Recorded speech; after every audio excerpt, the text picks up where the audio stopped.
Good morning, afternoon, everyone. Kaito here, and welcome back to another episode of Kaito Talks on the Why I Love series, part three of the World's Strongest Rear Guards.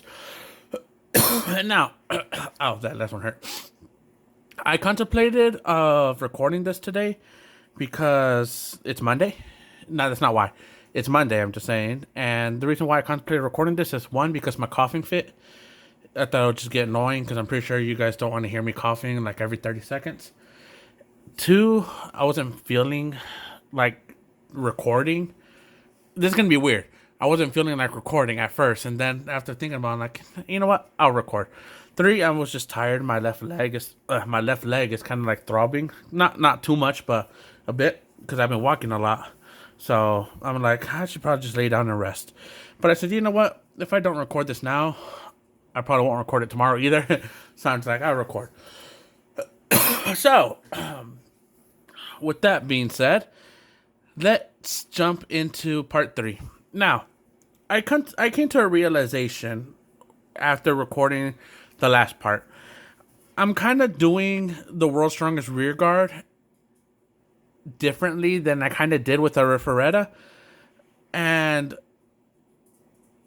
like what I'm saying is like I was reviewing, like giving you the storyline from volume 1 to volume 6. Like I was trying to show you guys the map. But there's something wrong with that. There's a few things wrong with that. One, I don't remember everything that happened in these like I do with Arifaretta. Doesn't mean I don't enjoy these. I just don't. Didn't retain that information for whatever reason. Two, Arifaretta has 2 seasons of anime that I can reference. And another thing is three, I guess. So I sometimes go back and read certain parts of the Arifureta manga, or not manga, but the light novel. Not everything, just certain parts. And so it kind of like sticks in it a bit longer. And that's pretty much it. Like I was kind of treating the World's Strongest Rear Guard in a similar way, where I was trying to again show you like the map, when instead of telling you why I love it, which is what this series is supposed to be about, not a review. It's supposed to be a why I love it. So again, I don't so much as like the protagonist trope of him kind of being dense. And like I said, he's not really dense. He's just like he's trying to be professional. And a lot of his harem are younger women. Like Thresia right here, I believe she's 15 or is reported to be about 15. Elena's about 15. Suzu is about 15, 16, give or take, and so is her best friend. The only one who's close to age with Atobe is the receptionist, the big booba receptionist, and his boss, former boss, Irigashi. Hold on, I want to get a good picture of Luis. They're the only two people in the harem who are close in age to him. There are a few people who are not officially in the harem per se, but they are also kind of close in age to Atobe. You know, they got a tank who is again around similar age to Atobe, and also other people who are in the harem or in the group are not even teens, or like early teens. Like I think they have one person who's like 10 years old. And don't quote me on that. I said like, so she could be 11 or 12. But, you know, like younger in age. And she could actually be older, and I'm just misremembering it because she looks small. They look small, so that's why I think they're younger. So I kind of get that aspect of it on why, you know, he's kind of dense. Again, it's not really because he's dense. He's trying to be professional, and a lot of the harems are younger. But like I said, you know, even if a lot of the harems are younger, he could still go, you know, like you could make an argument. Why doesn't he go after Irigashi or Luis? You know, since they're closer in age. Again, professional. And also, something I want to note about these light novels is the cover for all of them are like kind of like paperish, except for this one, Volume 4, which I don't know if it's just mine or if it's all of Volume 4, but it's plastic. Like it's smooth. Well, this one's kind of rough. You can feel like kind of like it's made out of thick paper, like a few sheets of paper put together. But this one's just plastic, like smooth. Like if I drop the water on it, it'll just glide off. But this one, if I drop water, it'll like infuse with the paper. And it's just this one for whatever reason. All the others are the same as Volume One. So I don't know. Leave me a comment if you do buy, if you have Volume 4, or if you're going to buy this series. And it's not just the front; it's the back too. Like you can probably see the reflection right there. Does this one have a reflection? Not so much. See, like you can see it right there, like stark difference. Like it reflects the light, and it's not the position. So yeah, again, like I said, if you have it, let me know if yours is the same, or if you're good, or if you're planning to buy these because of my reviews, or just we're gonna plan on buying it, but want to check for your reviews to see if it was for you. Yeah, so just let me know. But okay, so that's the one thing I don't like about World's Strongest Rearguard. Again, he's just not really dense, but dense. Another thing that I kind of question, that I like it, but I kind of question it because I want answers. So there's this thing called, which I call night scenes, and okay, so one or two of or some of Atobe's skills can be used outside of the dungeon or the labyrinth in so like he doesn't need to be in the labyrinth to activate some of these skills. I think it's one of them's recovery support or something like that. But I don't know. I don't want to name a specific skill because I don't want to be wrong. But there's a specific skill that kind of like I think it is one of the first ones he gets, like where he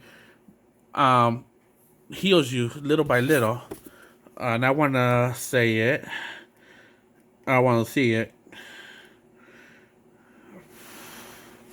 because it is kind of. Or recovery support. I think it's recovery support. That is constantly activated outside of battle. So and he's always standing behind his members.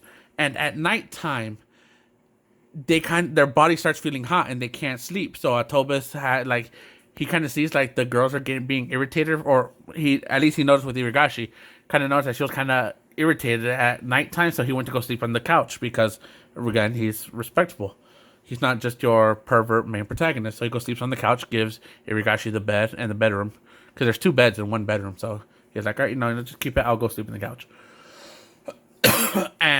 But it's a constant recurring joke, I guess you could call it, where the girls in his harem are like standing over him while he's sleeping and are quote unquote, and these are my words, not officially stated, but fooling around with him. And I'm using that term loosely. And the reason why I'm using it loosely is because I say fooling around, but there's nothing indicating that it is sexual except for my wild imaginations. Like in the manga, one of the first instances with the group session is they're just touching his body. So like they got to feel him up, like his arms, his muscle. In the manga, there's one point where Iragashi kind of like puts Atobe's hand like between her breast, and let's see if I can find it. And I actually grabbed the right manga, I believe. Oh, also there's this one chick. You're probably gonna. There's this one chick. She's not part of the harem, but she's the cracker for the treasure chest, and here's them opening up the treasure chest, just a whole bunch of coin and a key. But oh yeah, and for a bit of fan service, if you want the manga, this is Irigashi's main armor, Valkyrie armor, ladies armor, or light steel ladies armor +3. And she hates it because it exposes her boobies, or the top at least. Okay, so let's see. Skip. Maybe it's not this one. Maybe it was the one before it. Okay, yeah, it's not this one because this one kind of transitions to so it's this one. Or is it 4? It might be 4. Okay, it might actually be 4. Maybe I was kind of in the right track.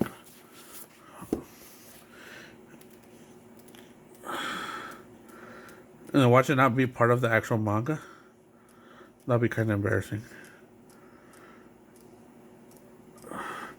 Okay, I think it is a bit more fan service for you degenerates.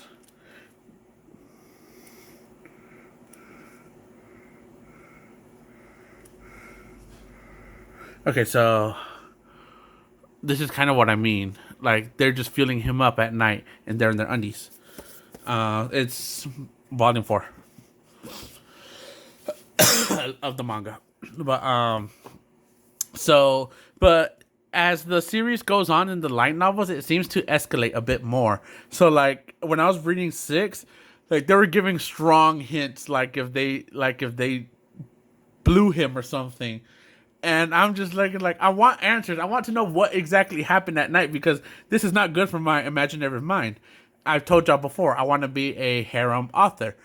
I want to be a light novelist too, and my specialty that I want to do is harem. The specialty harem, and I said before, where for me the main character deserves his harem.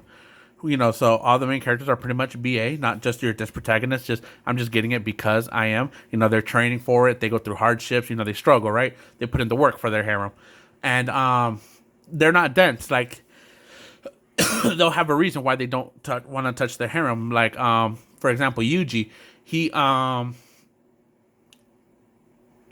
doesn't want to have a physical relationship with any of his harem until like once his job starts being more dangerous, he gets more stressed, and then he finally caves in to I'm not gonna say who, and he's just like, I'm stressed, I need to blow off some stress, and she was just there, and there's boom.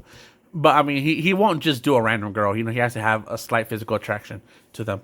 And same kind of with Kai. If you know Kai, he's one of the first ones that I worked with. Kai and Yuji are kind of twins in the way how I created them. I'm not gonna go into it in this video, but Kai, he has a physical relationship towards early on in the story, because at first I was thinking about prolonging it, but then I'm like, no, like I'm just gonna have him do it, like straight up, right? It changed, right? Because your story's not gonna stay the same from when you first make it to when you think about it. So for Kai, he has to love the person who he's gonna do it with, because Kai says it. He has morals. He says, I will not have a physical relationship with someone I don't love, because Kai's story is more based off medieval knights and stuff like that, and he won't. The people could like, Kai, why don't you like get a prostitute or something, or stuff like that, right? A night worker, and he's like, I'm not gonna do it with someone I don't love. So that's why Kai that kind of has a physical relationship early on into the story. And again, it involves a whole bunch of stories. Alan, you don't know who he is. You can watch a different video where I'm explaining my novels, which I'm still in the process of working on. But Alan, he starts off already having a physical relationship, and I decided to do that just cause. And just other people have different relationships.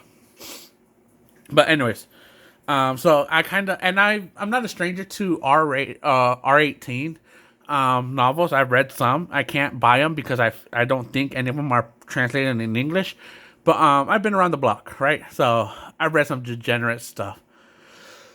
So I'm not a stranger to it. So like my mind is poisoned. So when they're talking innuendo about like, well, that's not what Hatobe, like you're so strong or whatever. I'm like, yeah, you were filling them up all last night and stuff like that. Like I'm just like, just tell me what happened, because I hate that my mind is going to the dirty route. Like I don't want to say that they're doing anything dirty, but at the same time I can't help that my mind goes through there. But anyways, so that's a fun little scene to read about. It's just aggravating that I don't know what they're talking about, and I hope they address that soon. But again, like I said, the difficulty of the labyrinth is also kind of like if you're playing Elden Ring, where it's just hard. And they go through some hardships, but they're actually progressing faster than any other people would. I think they went from level 8 to like level 5 in less than district 8 to district 5 in like a month or so. And if you're gonna say spoilers, you should know by now this is a spoiler heavy series. And sometimes I'll forget to say spoilers, so spoiler alert. But like, and that's like one of the fastest that people have traveled in. They meet people along the way. They have skirmishes with other people, and stuff like that. Like I said in the last video, they did a stampede where they participated and captured harpies. Well, they don't just capture harpies; they capture other monsters too. And in novel 5, they captured a named monster, and I think 2 of its pets. And then I also think in that same volume, they also captured one of those spider girls. Kind of like the top body, the half body up of a woman, and like the bottom part of a spider, arachnid. So I forget what they're called. the demon, the demi-humans version of them. They capture one of those, and they get more party members.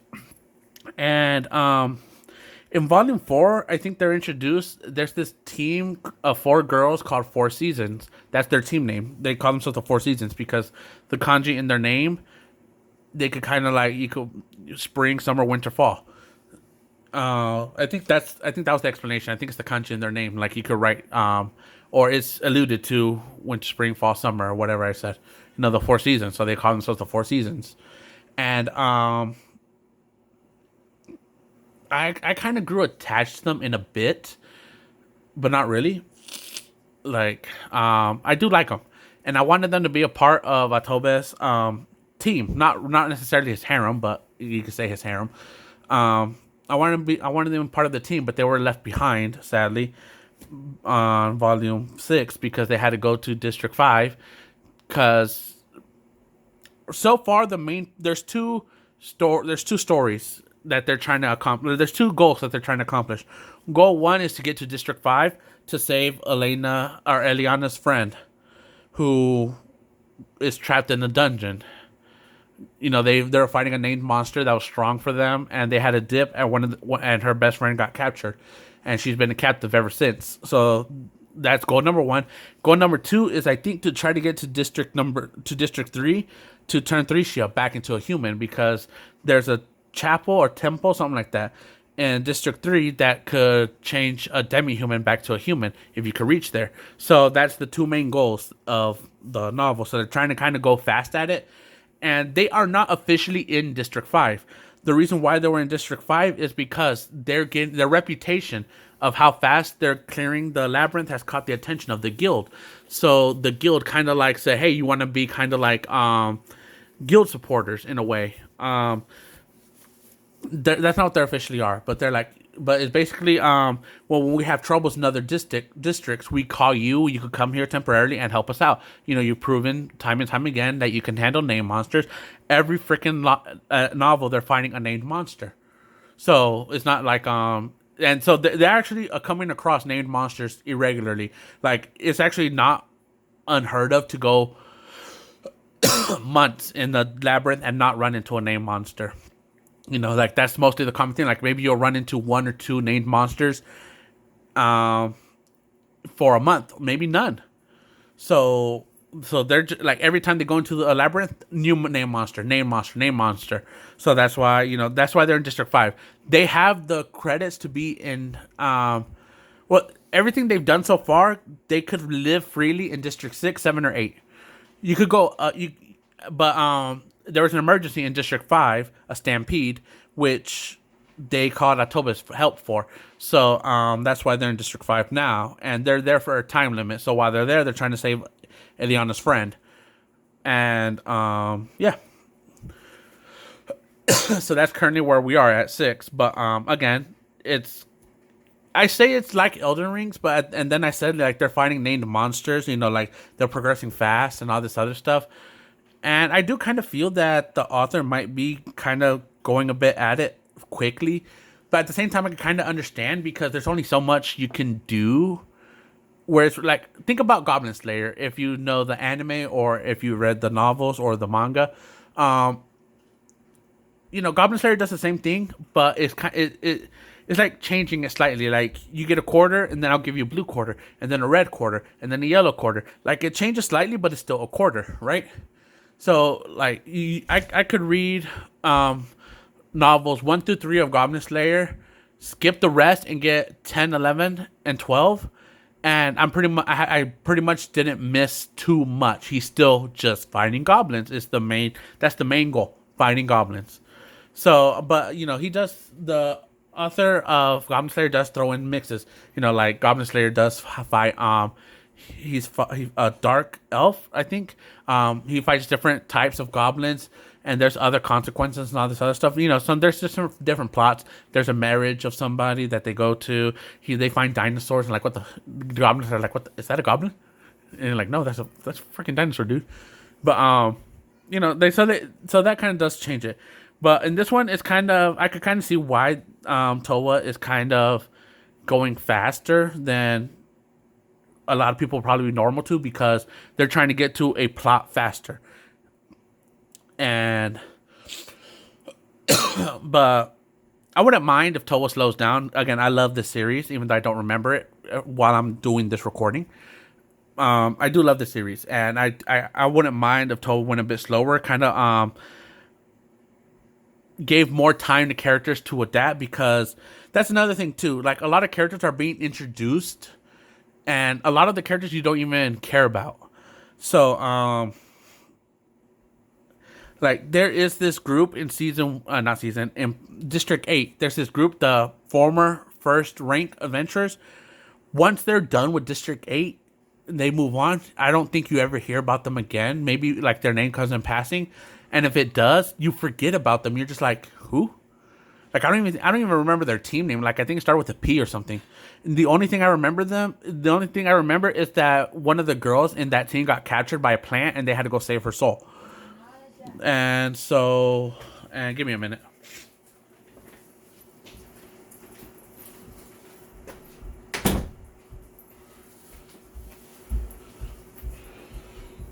I had to shut my door because my sister was messing around. Not in my room, but she was doing some stuff outside the room, and I'm pretty sure the mic recorded her voice. But if not, that's fine.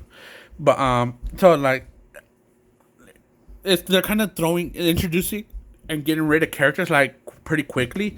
So I kind of do wish that Toa would slow down and kind of focus a bit more on character development while they're in dungeons. You know, kind of focus. It could be like a chapter at a time, or because the chapters are split in parts.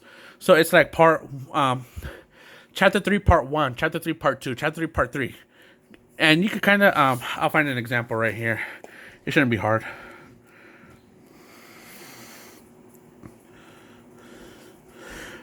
But right here, like, I think this is chapter 1, but it says part 4, the necessities or whatever that fucking said. I wasn't really paying attention. But so they kind of do it like that, where they focus parts of specific chapters. You know, we don't got that much character development for Tharsha, whatever, because she's a demi-human. She doesn't talk, so there's not really much character development for her, except that she's willing to go out of her way to sacrifice herself for Atobe. And Irigashi, you do learn a bit about her. You learn that back in Japan, she's had a lot of pressure, you know, because her parents wanted her to like meet these other CEOs of successful companies and arrange marriage, but she didn't want that. She wanted she wanted to be her own woman. And one of the reasons why she pushed Atobe is because she felt like Atobe was the only person she respected. He was always a hard worker. He didn't. It seemed to her like he had life by the reins, and I'm putting words in her mouth. So I could be whole wrong about this, because I honestly don't remember. All this monologue happened between 1 and 2, and it's been years since I read those. But you know, like, she does respect Atobe, and she regrets how hard she pushed him back in Earth, which is why Atobe is the party leader and not her. Because Atobe actually originally thought Irigashi should be the leader because she has experience leading teams, but she turned it down. She's saying, no, you know, I've been a leader. I want you to be the leader. You know, I made mistakes. You know, you are the rightful leader. So she kind of like, she understands how she pushed, that she was aggressive, I guess, back in Earth. And again, like I said, she wanted to be her own woman. She wanted to accomplish her own things. She wanted to take life by the reins herself, but her parents wouldn't let her, and then she died. Ironic. Eliana, you don't really know much about her. All you really know is just that she probably seems to be like from Britain or something. She's overseas, I guess you could call it, but she's not Japanese, basically, is what I'm trying to say. Suzu, the Shrine Maiden, you don't really know much about her except that she was a high schooler, and her family was kind of perfect, or not perfect, but like they wanted her to do everything perfect. You know, like eventually she was going to be married off into like an arranged marriage, with like all her families. And don't quote me on this. I'm pretty sure I'm getting this information from the manga, and it could be wrong. But and Suzu's best friend, she was just a wild girl. You know, she just did whatever she pleased, like doing. So you don't really know much about her. And then, you know, the other team members. There's the dissector. I can't remember her name. It's like Marisa, something like that. And then the girls whose name I literally forgot, I don't know her name, but she is like the um she's like the transporter, the good. She's their vendor, I guess you could say. She got storage where she could stock up their supplies. She could go on the market, for any items they need. She could get discounts and all this other stuff. Like she's their go-to market person who also joins their party. You don't really know much about any of them. The only thing you really know is the dissector girl, and that is that her mom is a demi-human, and she's a demi-human while she got turned into a demi-human while pregnant. So when she was born, she got some skills from the animal that her mom became, which is a cat. So the dissector chick, again, I don't remember her name. And that's like the thing I was talking about for Toa. It's kind of going so fast. I don't even know their names. Like I know Trisha, I know Irigashi, Atobe, Iliana, Suzu. I don't even know Suzu's best friend's name because like sometimes she'll have like some sob story like you guys are so amazing, but here I am just like my skills suck. And they're like, no, they did cheer. I'm like, no, you don't suck, and you have a place in the party and all this other stuff. But that's pretty much it. And like even 4 seasons, the people they seemed a bit more interesting. And granted, I don't know all of their names. I do remember Anna, and the only reason why I know her is because I have a character named Anna too.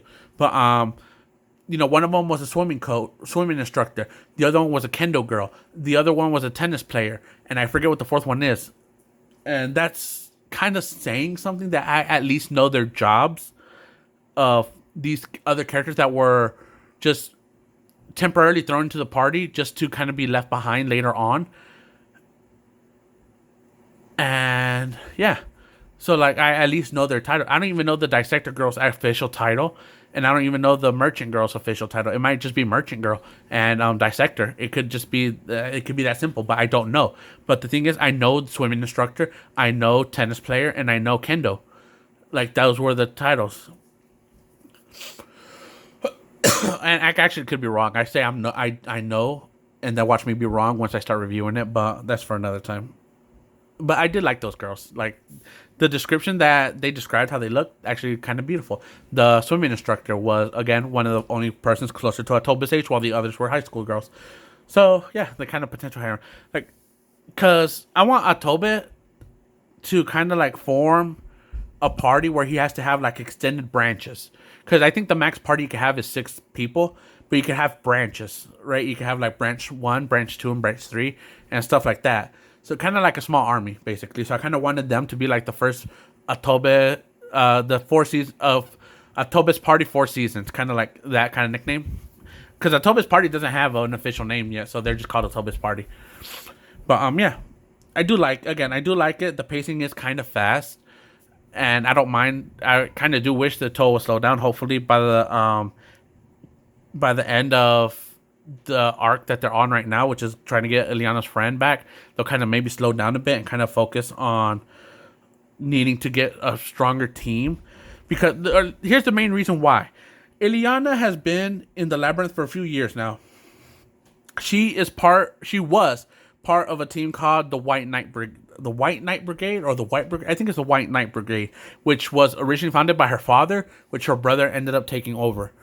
And they're in District 5 right now, having trouble with a named monster, which one of Eliana's friends got captured. With like they've had some casualties.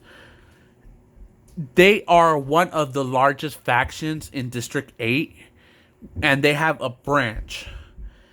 And here comes Atobe with just a party, not like a full on military kind of branch. And I'm gonna say branch. I don't know if that's the official what they're called, but I'm gonna say branch. So the Night White Brigade's branch, and then Atobe's party. All right, the White Knight branch is struggling with this named monster in District 5, trying to move up in district because they're trying to move up districts, and they're using cursed weapons to get there because cursed weapons kind of give you like a boost. Wow, over regular weapons, and they're willing to take that risk because they're cursed, but they're willing to take it for power. But then here comes Atobe, which is a little bit over the party number. Remember, I think they have like maybe 9 members in total, or not all of them are official. Some of them are kind of like side, like official but not official, as in they'll get called when they need to be, but they're not officially part of the group. So and Toba here comes, and he's pretty much steamrolling District 5. It seems like it. So I do kind of wish once they finish this district, maybe Toba will be like, maybe I'm going a bit too fast. I should maybe slow down, and he should kind of build up an army, his own branch, and then go back to District 5, because they're not going to stay in District 5 for long. But how Volume 6 ended is, again, Eliana. They're in District 5 temporarily because they were dealing with the Stampede. Eliana went to go fight the named monster by herself because she didn't want to.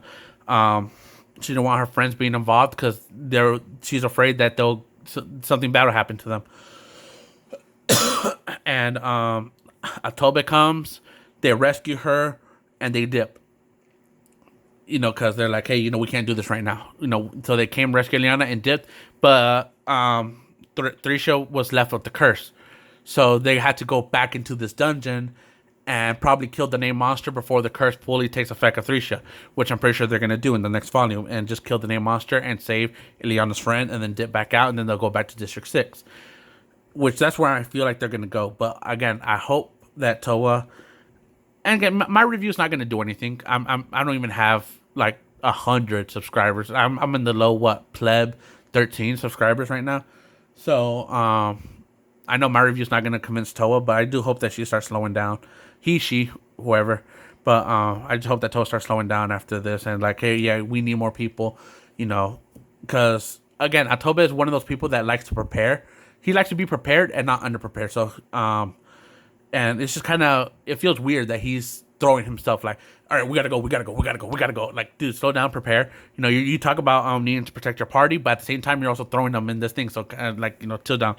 But again, I still love this book. It has its flaws. Every book has its flaws, but I still love this book, and I guess that's it for this review. So that's because I pretty much said my piece. Maybe I'll probably do like maybe one more, but I doubt it. Not now, at least. But if I didn't do this for a Referetta, but for this one, I'll probably rate it a 8 out of 10 as 8 out of 10 to read. Again, there's some flaws in the storytelling, how it kind of throws it, trying to hurry up, but at the same time kind of like involve risk. But when you're hurrying the series up and trying to involve risk at the same time, it kind of, I hit the goose stick. It kind of, doesn't really make a whole bunch of sense. For the manga, good art. I like the storytelling. A lot of boobas. And Hookah, I love their art. And we'll use the latest. Kazubana Senpai. I don't know what you want to call it. I'm not an artist, so I won't use that one. I mean, you kind of saw it, but